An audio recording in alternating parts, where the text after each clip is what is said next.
किसी को किसी के बारे में अगर बदगुमानी है तो डायरेक्ट मिल करके उस बदगुमानी को दूर कर लीजिए, समझ लीजिए। किसी के ऊपर में बेजा तनकीद करना, बेजा किसी को क्रिटिसाइज़ करना, किसी को गलत तरीके से इल्ज़ाम लगाना, ये बहुत बड़ा गुनाह भी है और इससे मिल्लत में इंतशार पैदा होता है। और इंतशार जो है ना, कत्ल से ज़्यादा फसाद जो है ना, कत्ल से ज़्यादा बड़ा गुनाह है ये।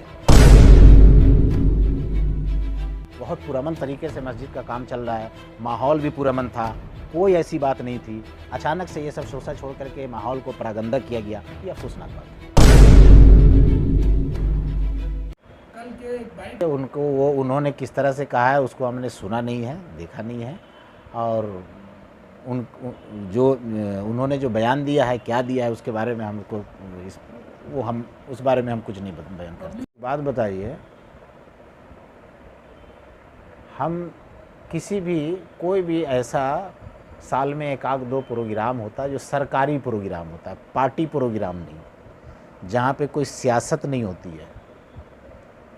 सरकार आज ममता बनर्जी की है तो हमको कौम मिल्लत के लिए उन्हीं से बात करनी होगी। कल होकर के दूसरे पार्टी की सरकार होगी, उन्हीं से बात करनी होगी। इससे पहले जो सरकार थी, सीपीएम की सरकार थी, उनके ज़माने में भी जो इमाम होते थे उन्हीं से बात करते थे। मैं भी उस वक्त मौजूद था। यहाँ जब कुरान का मामला हुआ था तो बुद्धदेव भट्टाचार्य चीफ मिनिस्टर थे, वो यहाँ आए थे, यहाँ बैठ कर के मामलात को उन्होंने देखा था, हल किया था। फिर मदरसे का मामला उस टाइम में उठा था तो यहाँ से हम लोग, मौलाना साबिर साहब भी थे, वो भी जा कर के चीफ मिनिस्टर से मिले थे और उन्होंने मिल्लत की बात रखी थी। तो हम लोग सरकार से बात करते हैं, किसी पार्टी से बात नहीं करते हैं। कार से सबको बात करना होगा। आज सेंट्रल में बीजेपी की सरकार है तो हमें ज़रूरत पड़ेगी तो उसी से बात करनी होगी। तो आप कभी भी हमें ये नहीं बता सकते हैं कि हम किसी पार्टी के बैनर तले गए होंगे।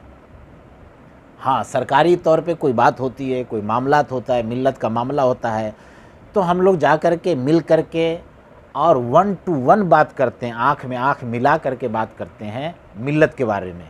मिल्लत से कोई सौदा नहीं करते हम लोग। और कोई भी सरकार या कोई भी लोग गवर्नमेंट के ये नहीं कह सकते हैं कि आज तक हमने अपने लिए किसी से कुछ मांगा हो। मिल्लत के बारे में डिपुटेशन दिया है। मिल्लत आलिया यूनिवर्सिटी हमने मौजूदा सरकार से पास करवा करके हम लोगों ने, आज जो न्यू टाउन में मुसलमानों के लिए आलिया यूनिवर्सिटी है, अलीगढ़ मुस्लिम यूनिवर्सिटी का मुर्शिदाबाद में यहाँ ब्रांच करवाया, मदीनतुल हुज्जाज बनवाया, एक्टन बनवाया, लड़कियों का 250 लड़कियों का हॉस्टल मुस्लिम लड़कियों के लिए। उसके बाद एसएससी के बच्चों का 2700 बच्चे बच्चियों का मामला था, मुस्लिम बच्चे बच्चियों का। उस मामले पर जाकर के डायरेक्ट मिल कर के बात करवाया कि ये हमारे कौम के, पश्चिम बंगाल के भविष्य हैं, इनके बारे में सोचना चाहिए, गौर करना चाहिए। और उस पर गौर हुआ और उन लोगों को उसके हुकूक मिले। तो ये सब चीज़ तो जाहिर सी बात है कि अगर हमसे ताल्लुक़ है या हम उनको बोल सकते हैं तो बोलना भी चाहिए। और अगर नहीं बोलते हैं, हमारा पहुँच है, तो अल्लाह के यहाँ ये भी हमको जवाब देना होगा कि आपने मिल्लत के बारे में, अगर अल्लाह ने आपको इतनी पहुँच दी थी तो आपने मिल्लत की नुमाइंदगी करके सही बात नहीं पहुँचाई आपने। तो हम लोग कभी किसी पार्टी के बैनर तले नहीं गए हैं। हाँ, सरकार से बात किया है, 1 to 1 बात किया है। कभी भी मुसलमानों के मसाइल हुए हैं, चाहे फसाद हो या किसी भी तरह का बात हो, यहाँ तक कि मंत्रियों से झगड़ा हो जाता था, कमिश्नरों से झगड़ा हो जाता था हम लोगों का। जब कांकीनारा में फसाद हुआ था, शिवपुर में फसाद हुआ है, या जहाँ भी फसाद हुआ है। और यही नहीं, सिर्फ यही नहीं, बल्कि जा कर के चीफ मिनिस्टर को उसके ऑफिस में बैठ करके उनको याद दिलाया है कि आपकी सरकार ने यहाँ यहाँ गलती की है, ये गलती आपको सुधारने की ज़रूरत है।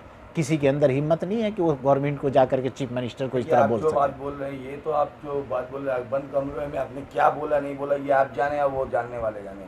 आपने तो अभी तक प्रोटेस्ट में, किसी तरह का प्रोटेस्ट में अभी तक भाग नहीं लिया, चाहे वो नुपुर शर्मा का मामला हो, चाहे वो एनआरसी का मामला हो, कहीं पे भी तो बाई फेस आपको नहीं देखा गया। आपके पीछे पूरा बंगाल नमाज पढ़ता है। सुनिए, मेरी बात सुनिए।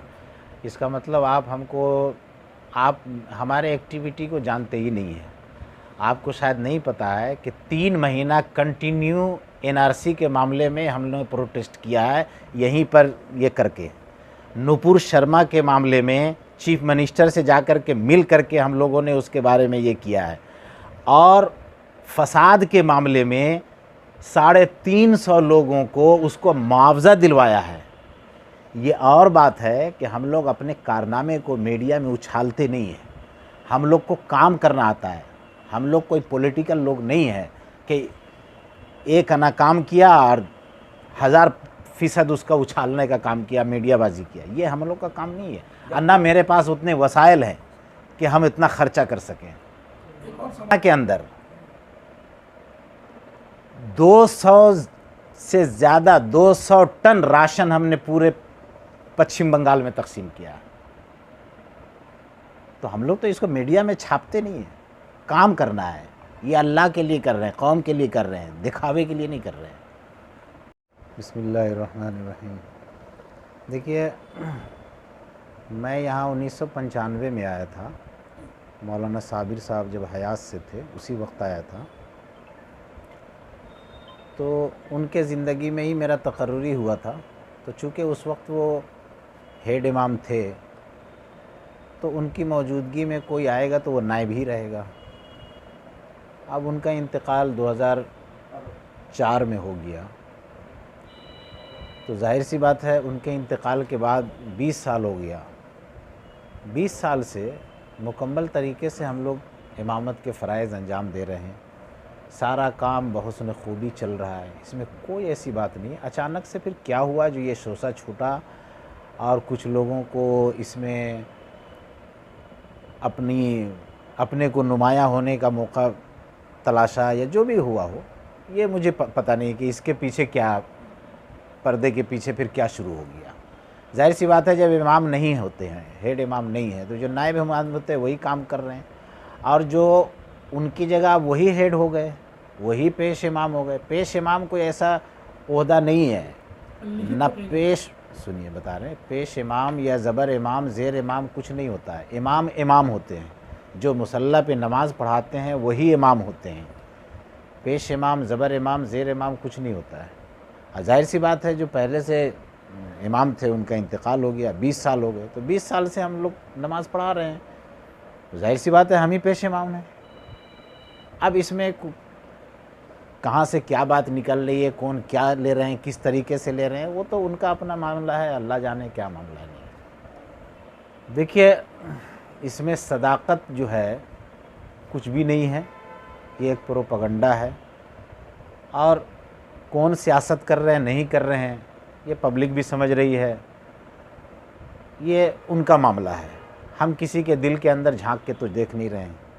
लेकिन हम ये चाहेंगे कि इन सब चीज़ों को लेकर के लोग इस तरह से वावेला मचाना, किसी के ऊपर लांछन करना, उल्टी सीधी बातें करना, ये गुनाह है। अगर आपको कोई ऐसी बात किसी से समझ में ना आई हो, किसी के बारे में अगर बदगुमानी आ गई हो, तो डायरेक्ट उनसे जा कर के समझिए, पूछिए, समझ लीजिए, बुझ लीजिए, कोई हरज की बात नहीं है। लेकिन बग़ैर समझे बूझे किसी के बारे में अनाप शनाप बकना, ये मुनासिब चीज़ नहीं है।